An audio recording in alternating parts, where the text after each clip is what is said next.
On accueille Latifa Ibn Ziaten, qui est donc la fondatrice de l'association IMAD.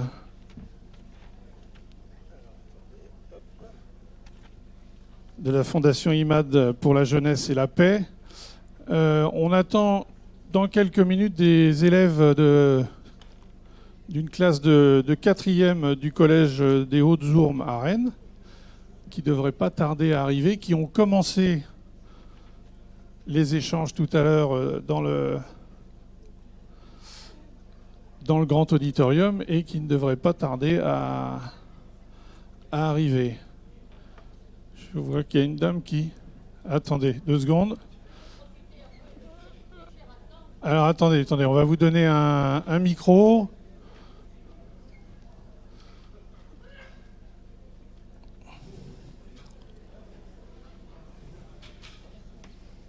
Parce que j'ai eu la parole coupée tout à l'heure, je pourrais finir. Allez-y, on est là pour échanger. Ce que je voulais dire directement avec Latifa. Alors j'étais arrivé à dire que les Nations Unies ont accepté le principe d'une journée mondiale du vivre ensemble, d'une journée internationale du vivre ensemble en paix, qui est fixée dans l'article 1 de la résolution onusienne au 16 mai de chaque année. Ça a été voté le 8 décembre 2017. Bon, un an après, 8 décembre 2018, beaucoup parmi vous avaient le regard tourné vers l'Algérie où se déroulait la béatification des 19 religieux et religieuses qui ont été tués pendant la décennie noire. Mais ce qu'on a moins vu, c'est que la veille au soir était dévoilée une plaque conjointement par le ministre algérien des Affaires religieuses et le cardinal Angelo Becciu qui représentait le pape. Et cette plaque dénommée l'esplanade de Santa Cruz à Oran, l'esplanade du vivre ensemble en paix. C'est quand même loin d'être négligeable. Bon, le lendemain, c'était la béatification, avec après un passage par la mosquée où était fait mémoire des 114 imams qui avaient été tués pendant la même période. Il y avait les imams, il y avait une centaine de journalistes, il y avait aussi une flopée de civils dont on n'avait pas le nom. Et je voudrais simplement citer la phrase extraite du message du pape, où il disait « Nous croyons que cet événement inédit dessinera un grand signe de fraternité dans le ciel algérien à destination du monde entier. » Bon, dernier point. Alors, à quoi a répondu une remarque de l'un de mes amis universitaires, me disant ça a été une bonne thérapie collective pour tout le monde. Et enfin, dernier point pour les gens de Rennes Métropole, s'il y en a ici, il y a aussi l'association des maires des capitales et des grandes métropoles qui ont signé une charte pour justement promouvoir cette journée du vivre ensemble en paix. Juste, je conclus, oui, madame, avec toutes ces initiatives, au ras des pâquerettes avec les élèves, etc., au niveau international, je crois qu'aujourd'hui on peut dire que IMAD, Latifa, IMAD, exactement comme Mohamed, le fils de ma copine Zawaria, qui a été tué en même temps que Pierre Claverie, ils ne sont pas morts pour rien. Merci, madame. Viennent de nous rejoindre les collégiens des Hautes-Ourmes qui étaient tout à l'heure sur scène avec madame Ibn Ziaten. J'invite les personnes qui souhaitent compléter leur questionnement à madame Ibn Ziaten à se signaler et à poser leurs questions. Oui, jeune homme. Bonjour. Bonjour. Attends.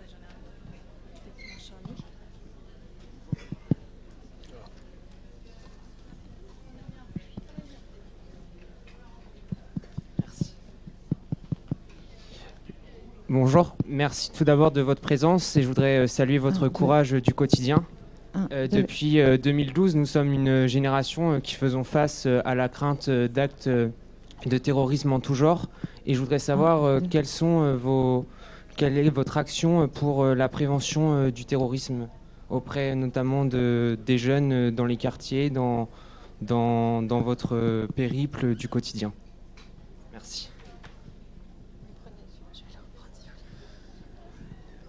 Vous savez, c'est un démarche qu'on ne doit pas s'arrêter là parce que c'est un travail quotidien aujourd'hui. Aujourd'hui, le terrorisme n'existe pas que dans les quartiers ou dans certains. Malheureusement, aujourd'hui, ça touche tous les milieux. Même des petits villages que vous ne croyez pas, ils sont là. C'est des gens aussi qu'il faut faire attention, les gens qui se convertissent à la religion qui ne connaissent pas. Et comment on se convertit? De quelle manière? Et pourquoi on se convertit? Est-ce que parce qu'on aime cette foi de l'islam ou on se convertit au mal? Il y a un travail énorme à faire, ce que j'ai fait aujourd'hui. Alors j'essaie de comprendre pourquoi ce jeune. Et aujourd'hui, beaucoup, ce que je côtoyais, c'est des jeunes fragiles. Des jeunes qu'on les a oubliés. Vous savez, quand un jeune il vous dit « Madame, la République, il m'a oublié », c'est qu'il y a un problème. Il ne doit pas être oublié. Quand on est dans un ghetto fermé et qu'on n'a pas la chance d'aller à un autre établissement, quelle horreur où ils habitent. C'est compliqué pour un jeune. Ça veut dire que le jeune, il est déjà enfermé. C'est pour ça que j'insiste de dire, retirez cette carte scolaire. Laissez la chance à cette jeunesse. Que ce soit sa couleur. Parce qu'on est tous des enfants de la République. Alors, déjà, de connaître sa identité, de connaître comment il a grandi, quel milieu, quelle éducation qu'il a reçue. Et là, on peut travailler avec lui. Mais aujourd'hui, jeune homme, il y a beaucoup de difficultés avec certains jeunes, malheureusement. Parce que cette clé que je vous dis tout à l'heure, certains qui ne l'ont pas. Et la clé, c'est les parents, c'est la première clé. C'est la base, l'amour, la présence, le partage, les règles. Il y en a qui n'ont pas. Ça ne veut rien de partager un repas en famille. Si on n'est pas à table, quelles règles qu'il apprend l'enfant? Comment il peut apprécier ce qu'il mange? Quel dialogue qu'il a avec sa propre mère ou sa propre père ou c'est avec ses frères? C'est qu'il n'y en a plus. Il y a certaines familles qui ne mangent plus ensemble. Et on dit pourquoi? Un enfant, il est parti en Syrie, j'ai rien vu arriver. C'est parce qu'on ne partage rien avec. Si on partage avec nos propres enfants, on voit ce qui se passe. Et ce que je fais aujourd'hui, c'est que j'essaye de travailler avec les parents, avec les jeunes, et j'essaie vraiment de montrer c'est quoi l'islam aussi. Parce qu'aujourd'hui, l'islam, il a pris une image assez difficile, et il est prisonnier. Et ce n'est pas ça l'islam. Parce que si on vient sur l'arrière, l'histoire de prophète, qu'est-ce qu'il apprenait le prophète aux gens? La civilisation, les règles, les valeurs, le partage, l'amour, le respect. Ces gens-là, ils ne le font pas, ils tuent les gens gratuitement. On n'est pas en guerre. Vous voyez, ça n'a rien à voir avec l'islam. Et c'est ça que j'ai fait comprendre aux gens. Réveillez-vous, ça n'a rien à voir avec l'islam qu'on pratique. Ça n'a rien à voir. C'est une secte, elle est là, et cette secte, elle est dangereuse, et il faut l'éliminer. Mais si on a peur, on laisse cette secte gagner le terrain. Et quand le mal gagnera le terrain, on aura beaucoup plus de difficultés qu'aujourd'hui. Merci. Y a-t-il une autre question dans la gare? Oui, mademoiselle. Alors, est-ce qu'on... C'est bon.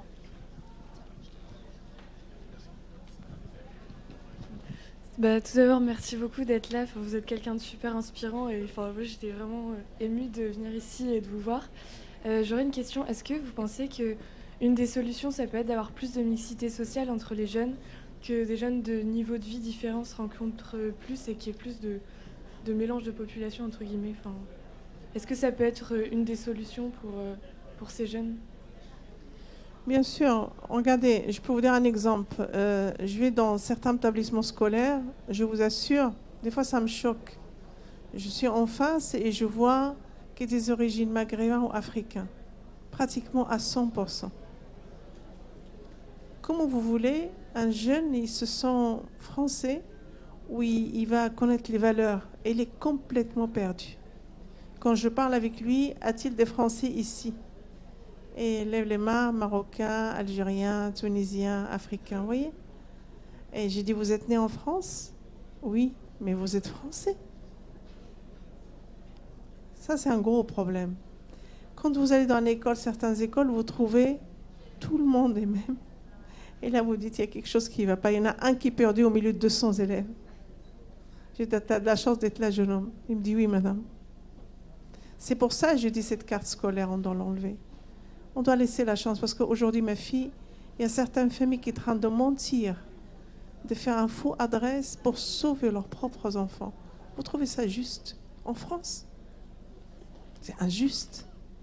Alors, si on dit l'égalité, c'est pour tout le monde. C'est ça qu'il faut. Alors, il faut s'ouvrir. Et je pense qu'il ne faut pas avoir peur de l'autre. Vous savez, la peur, il faut la retirer. Rien que le regard. Il suffit de regarder quelqu'un en face. Les yeux, ils parlent, ma fille. Et le cœur, il est joyeux et on en a le sourire. Mais si on ne se regarde pas et on se baisse la tête parce qu'on ne se connaît pas, c'est difficile. Même quand on ne se connaît pas. Moi, j'aime bien regarder les gens. Et je souris. Même s'ils ne me sourient pas, ce n'est pas grave. Mais c'est ça, le vivre ensemble. On parle de vivre ensemble, mais c'est d'abord les gestes, le regard, les manières qu'on avait perdues aujourd'hui. C'est pour ça qu'on a tellement fait de matériel et qu'on a oublié l'humanité. On les a oubliés. On a oublié l'éducation, on a oublié tout. Parce qu'on matériel et on avance. Et c'est pas ça qui fait la civilisation, je pense. Il faut penser aujourd'hui à l'éducation, à l'humanité, au partage, la tolérance et la fraternité. C'est très important. Merci. Alors, il y avait une question là.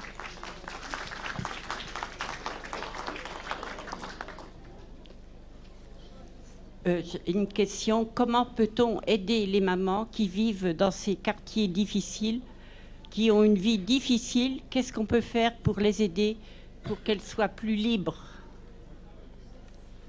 Vous savez, madame, si vous n'habitez pas dans ce quartier, par exemple, et vous avez une association, vous pouvez créer une action, vous pouvez inviter ces femmes à sortir de chez eux. Vous savez, quand je suis invitée par le maire de faire une conférence, j'ai dit au maire, s'il vous plaît, faites-les inviter dans une salle dans la mairie. Faites-les sortir. Ça permet de voir autre chose, de voir la valeur, de voir cette mairie, la mairie où on est. Mais d'aller chez eux encore et de faire la conférence chez eux, ça veut dire qu'ils n'ont pas le droit de sortir de là. Et il faut, sur n'importe quel prétexte, madame, vous pouvez trouver, je ne sais pas, un soin pour le sport, la langue à apprendre, remplissez des papiers importants, aider ces gens. Vous savez, regardez, je parle toujours de moi, je suis venue à l'âge de 17 ans et demi. Si je n'étais pas avec des femmes françaises, vous croyez que je serais comme ça aujourd'hui? Grâce à vous, grâce à ces femmes. Moi, la seule chose que j'avais envie de rentrer dans une peau d'une femme française, savoir ses valeurs, sa culture, sa liberté, sa mode de vie. J'avais besoin. Et après, j'allais vers mes autres, parce que je n'oublie pas d'où je viens. Mais j'avais besoin, parce que quand on voulait s'intégrer, on aime ce pays, on doit aller vers vous. Et vous, vous devez venir vers nous. C'est très important. Mais si on est loin, madame, c'est compliqué. Tout le monde a peur de l'autre. Merci. Une question d'une collégienne des Hautes-Ourmes, je me permets, qui n'a pas pu le faire sur scène. Donc, À votre avis, pourquoi attendons une telle tragédie pour réagir et aider les jeunes? Alors, déjà, avant la tragédie, ma fille, j'ai travaillé 25 ans dans l'établissement scolaire. J'étais cuisinière. Et j'ai défendu beaucoup, beaucoup les jeunes. Si vous lirez le livre « Mort pour la France », vous avez trouvé plein de choses que j'ai marquées, ce que j'ai vécu avant. Et que j'ai même pris des blâmes pour défendre un jeune. J'ai même retiré des affiches parce qu'on séparait, par exemple, à la cantine, on avait des séparations de factoires. C'est-à-dire, on avait 90 élèves qui ne mangeaient pas le porc, ils étaient à part. Et le reste qui mangeaient des porcs, ils étaient à part. Même qu'il n'y avait pas de porc, on séparait les enfants. Et je n'ai pas trouvé ça juste. Et je dis, mais pourquoi on fait ça? Et j'ai commencé à arracher les affiches. Et le directeur, il m'a appelé dans son bureau, il m'a dit, mais quel droit vous faites ça? Mais je dis, mais quel droit vous faites ça, monsieur le directeur, de mettre des affiches en dessin de porc et je ne mange pas le porc? On est en France quand même. Et il m'a dit, vous serez viré, vous n'avez pas le droit de faire ça. J'ai dit, avant d'être viré, il n'y a pas de problème, je pose mon tablier, mais j'appelle le SOS Racisme. Si vous avez le droit de faire ça, vous avez gagné. Et je vous assure, jeune fille, je ne connaissais même pas le SOS Racisme. Voyez?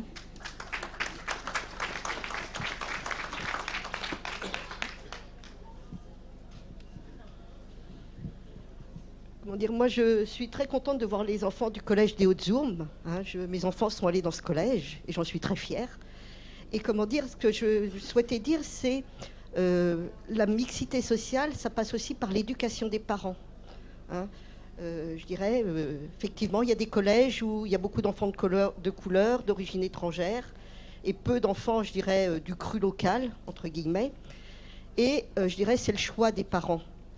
Et quelque part, je trouve ça très dommage qu'il y ait cette peur, pour habiter dans un quartier, je dirais, où les questions se posent, entendre des choses sur ces a priori. Je me dis, il y a un sacré boulot à faire auprès des parents parce que ce n'est pas les enfants qui font la différence. On leur apprend la différence. Hein, quand ils vivent ensemble, ils ne voient pas les différences de la même manière qu'un adulte. Ils vivent avec des copains, ils apprennent des choses. Et qu'un enfant d'un milieu favorisé côtoie un enfant d'un milieu qui a des difficultés, et inversement, je trouve que c'est apprendre à un enfant que tout n'est pas facile et à l'autre qu'il y a de l'espoir. Et je pense qu'il y a tout un travail à faire auprès des parents. Et je pense que ça favoriserait aussi le vivre ensemble. Bien sûr, c'est auprès des parents, madame, mais si on met toutes les familles dans le même ghetto, voilà.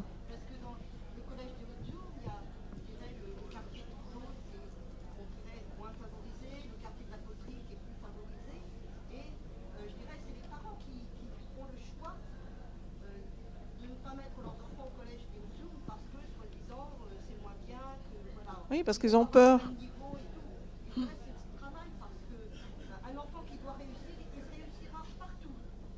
Bien sûr. Bien sûr, il faut...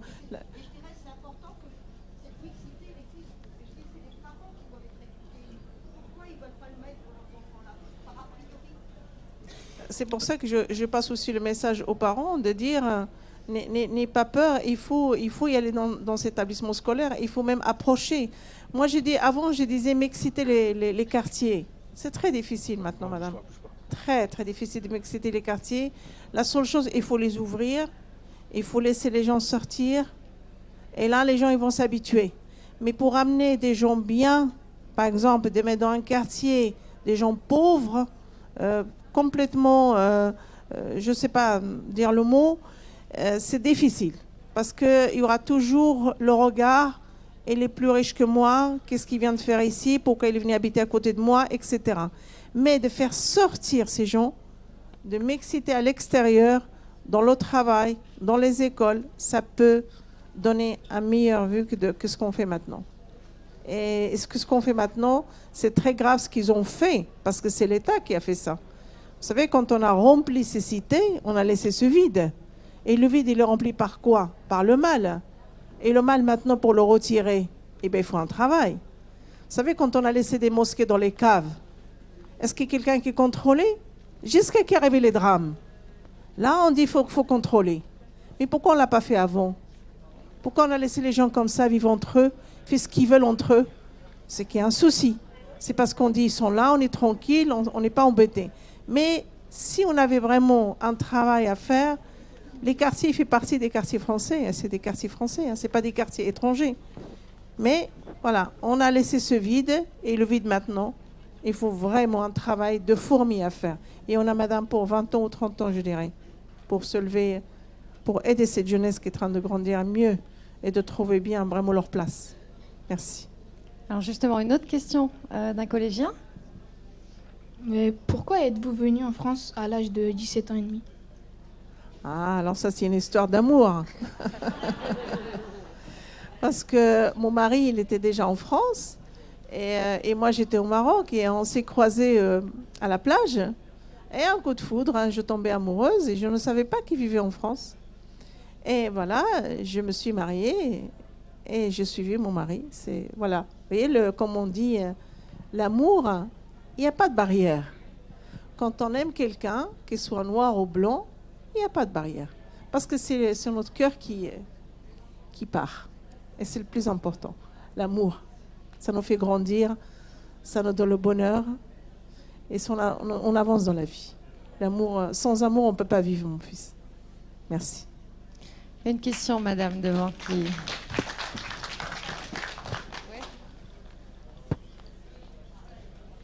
Bonjour déjà et merci d'être là, effectivement.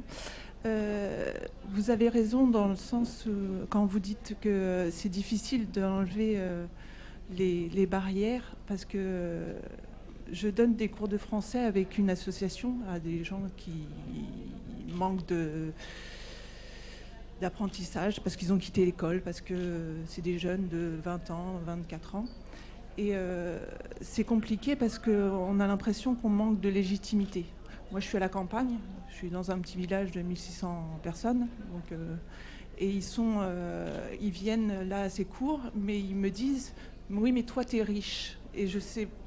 Alors oui, je suis plus riche qu'eux, forcément, mais je ne sais pas quoi leur répondre et je ne sais pas quoi leur dire pour leur dire que je suis là pour les aider. Et je ne regarde pas leur aspect physique, je ne regarde pas leur maison ou je ne sais quoi. Et du coup, j'ai l'impression que ça met une barrière entre nous alors que je viens pour les aider.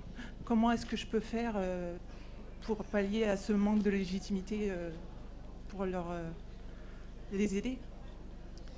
Vous savez, quand quelqu'un vous dit « Vous êtes riche, madame », vous lui dites « Non, je ne suis pas riche. Mais je suis riche de mon cœur. Parce que je viens vous aider. Je viens vous apporter quelque chose à partager avec vous. » C'est ça la richesse. Parce que la richesse qu'on a dans le cœur, on n'est pas dans le matériel. Parce que ce n'est pas de voir une maison, une voiture, une situation qu'on est riche. Des fois, les gens, ils ont tout, mais ils ne sont pas heureux et ils n'ont rien à donner à l'autre. Mais quand on a cette richesse et ces valeurs dans notre cœur, on peut le donner facilement et on peut le partager. C'est ça qui manque. C'est la manière comment convaincre un jeune ou un adulte. Moi, quand quelqu'un me dit « Mais Latifa, tu en sortis mieux que nous. » Oui, mais moi, je voulais manger des pommes de terre et je voulais investir en France. Je voulais manger des pâtes et je voulais m'investir en France. J'ai acheté un Renault 18 break et j'ai tassé mes enfants pour partir en vacances. Mais j'avais besoin de voir une maison pour mes enfants. Vous voyez, c'est un sacrifice qu'on fait. Mais ça reste matériel. Mais l'amour qu'on a à l'intérieur, c'est plus. Même quand on vit dans un 4 mètres carrés, si on est heureux, c'est le plus important qui compte. Et comment on peut y aller aider l'autre. C'est ça qu'il faut dire, madame. Parlez avec votre cœur. Oubliez le matériel. La richesse, elle est là. C'est ça la richesse qu'on a dans le cœur. Merci. Merci. Y a-t-il une autre question? Nos collégiens sont très motivés. Je suis désolée, monsieur, on vous a vu et on vous donnera la parole après. Oui, une question. Dans quelques années, que pensez-vous pouvoir faire pour les jeunes renfermés? Alors, qu'est-ce que je pourrais faire pour les enfants, les gens qui sont enfermés? Alors, je l'ai dit, il faut libérer. Il faut se libérer. Vous savez, des fois, il y a certains jeunes qui font les barrières à lui-même. Il ferme les portes lui-même. Par exemple, quand je pose une question à un jeune, il me dit « J'ai pas de rêve, madame, j'ai pas de chance, ça sert à rien, c'est trop tard. » Mais non, c'est jamais trop tard. On a le droit de faire l'effort, on a cette volonté, on démarre son moteur et on fait ce qu'il faut. Et même des fois, quand on a reçu des diplômes ici en France et qu'on ne trouve pas de travail en France, on peut le trouver ailleurs parce qu'on a déjà quelque chose. Le pire, c'est quand on ferme les portes, on ne veut rien et on est perdu ici et ailleurs. Et vous savez, jeune homme, quand on a les barrières, là, on les pousse. Mais quand on a les barrières à l'intérieur, c'est le plus pire. Et ces barrières qu'on a à l'intérieur, il faut les briser. Il faut se libérer. Il faut dire, voilà, je vais démarrer mon moteur, je vais écouter et je vais avancer. Et là, je m'en sors. Et je ne resterai pas enfermée. D'accord? Merci. Alors, il y avait une question d'un monsieur au fond. Vous êtes bien caché.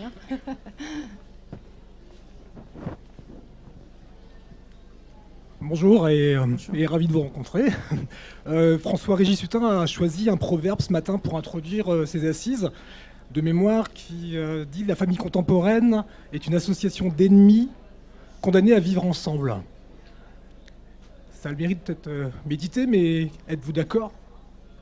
Condamné? Alors c'était Gaël Degré-Duloup, monsieur. Je corrige. condamnés à vivre ensemble, c'est ça? La famille contemporaine est une association d'ennemis condamnés à vivre ensemble. Bah, c'est pas la peine d'être condamné. On doit vivre ensemble. C'est très important. On doit travailler, on doit s'accepter, on doit se respecter la différence de l'autre et on doit vivre ensemble avec dignité et respect. C'est ce que j'ai fait moi tous les jours. Si on est vraiment obligé d'accepter l'autre, c'est pas bon. Il faut que ça vienne de soi. Il faut que j'accepte l'autre personne. C'est ça qui fait la force et la richesse en France. Merci. Merci. Merci. Une autre question, madame? Oui, qui levait la main? Et puis après, on reviendra. Bonjour, ravie de vous rencontrer. Alors, effectivement, dans toutes les interventions auprès des établissements scolaires en particulier, vous essayez de défendre et de prôner des belles valeurs autour de la liberté, l'égalité, la fraternité, du moins d'apporter des belles définitions et des bonnes définitions. Et j'aurais juste une question à vous poser. C'est vrai qu'on est sur le vivre ensemble, apprendre à vivre ensemble.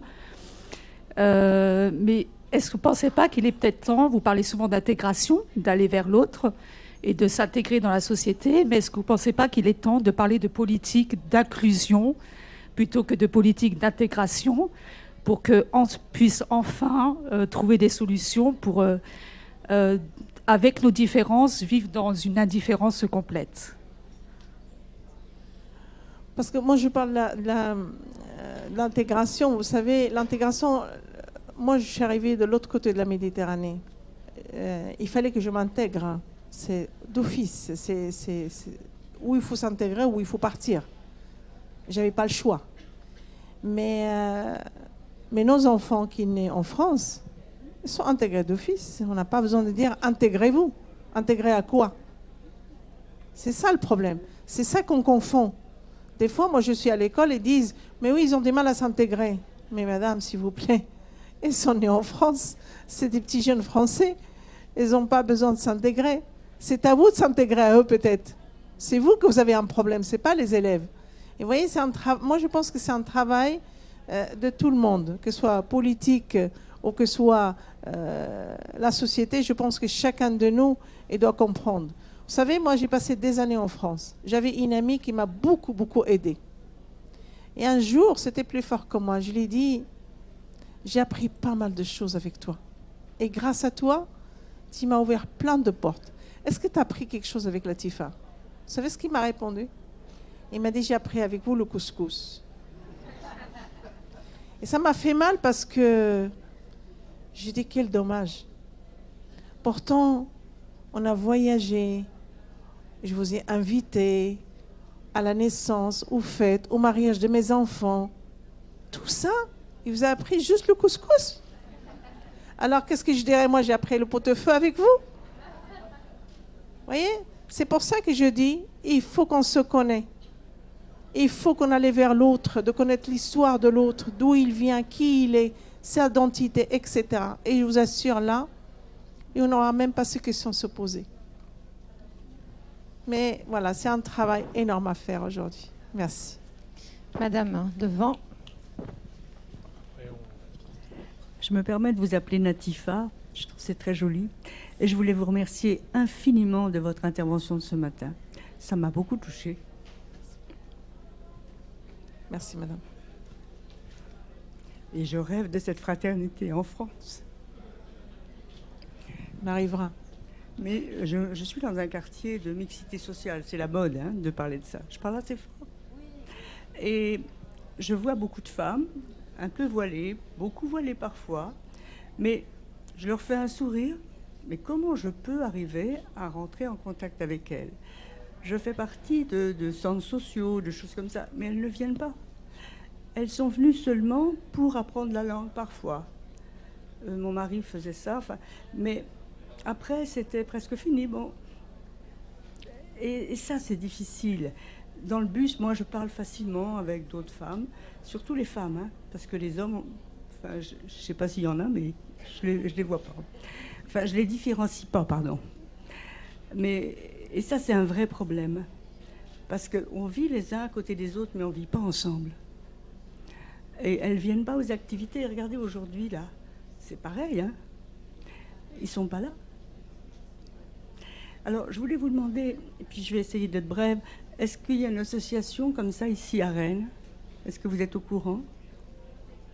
Une association, c'est-à-dire? Votre association. Non, il n'y a pas d'antenne à Rennes? Non, pas pour l'instant. Ça viendra. Ouais. Si vous m'accepterez, je viendrai m'installer. Volontiers. Sans problème. Volontiers. Sans problème. Mais comment on va faire? Je ferai les démarches. Je vous laisserai ma carte, on fera les démarches, pourquoi pas? En fait, ça vient quand même. S'il y a une initiative à se faire, c'est à partir des gens comme vous, plutôt que moi. J'ai l'impression, en tout cas. Peut-être je me trompe. Non, madame. J'ai appris, moi, personnellement, avec vous, des gens comme vous. J'étais toujours allée vers les femmes françaises. Pourtant, où j'habitais, j'avais la chance, parce que mon mari travaillait à la SNCF, et on avait des privilèges. C'était des immeubles à 4 étages, 3 étages. J'habitais pas dans une cité. Je connaissais pas la cité. Mais j'avais quelques voisins, marocains, algériens, mais je voulais aller vers les femmes françaises. C'était le plus important pour moi parce que je voulais apprendre le plus vite possible. Et j'ai pas voulu même fonder une famille, pour vous dire, je suis restée 4 ans. Mon mari il était pressé et j'ai dit non, tant que je m'intègre pas, tant que j'apprends pas, je ne fonderai pas une famille. Parce que pour fonder une famille, il faut savoir aller chez le médecin, il faut aller s'occuper de son enfant, il faut aller même à la clinique, etc. Parce que je suis d'un pays nouveau pour moi. Et mon mari, il avait des mal à accepter. Et j'ai gagné parce que j'ai un caractère assez fort. Et j'ai gagné sur ce Maghreb qui vient de Rif. C'est un homme de barbarie. Vous voyez, c'est ferme, c'est dur. Et il a accepté parce que c'est comme ça. On ne peut pas changer. Mais pour aller vers ces femmes, moi, je pense qu'il faut aller avec douceur. Mets-les en confiance. Parce que des fois, vous savez, moi, j'ai parlé avec certaines femmes, ils disent, oui, ils nous invitent, mais des fois, ils nous critiquent sur notre habillement. J'ai dit, c'est pas qu'ils vous critiquent, parce qu'il y a certaines femmes, beaucoup de femmes qui ont défendu la liberté. Il y en a des femmes qui sont mortes pour la liberté. Et quand vous voyez toutes voilées comme ça, ils vous parlent pour vous réveiller. C'est pas pour vous critiquer. La femme, elle a sa liberté, elle a ses droits. Alors, on voudrait être égaux avec les hommes. Et c'est normal, une femme européenne qui vous parle, il faut accepter les mots. Ce n'est pas le racisme, ce n'est pas pour vous humilier, c'est pour vous réveiller. Mais parce que ce n'est pas l'habillement qui fait l'islam. Celles que je vois me semblent résignées. Elles sont des ombres et elles se retrouvent entre elles. Et c'est ça le problème. Enfin, un des problèmes. Oui, parce qu'elles restent entre elles. C'est pour ça que je vous dis que parce qu'ils habitent ensemble. Ben oui, parce qu'ils se protègent entre eux. C'est normal. Mais savez, s'il y avait 2-3 personnes comme vous qui... un groupe aujourd'hui, le groupe l'autre semaine, et puis on sépare le groupe, ça peut changer les idées, ça peut changer leur mode de vie. Je suis sûre et certain. Parce que je vous assure, c'est pas parce que je suis une femme française et musulmane que j'ai le pouvoir plus que vous. C'est juste je parle de la liberté, ne vous oublie pas. Travailler, être libre. Un jour, vous n'avez pas de mari. Vous faites quoi? Un jour, vous arrivez à un drame. Vous ne savez même pas remplir un papier. Vous faites quoi? Vous avez besoin d'aide. Allez, sortez de chez vous et demandez. C'est comme je faisais moi. Et je vous assure, des fois, ils te disent, c'est possible à notre âge? Mais bien sûr, c'est possible. Et c'est un travail, il faut tendre la main. Il ne faut pas baisser le bras, madame. Continuez.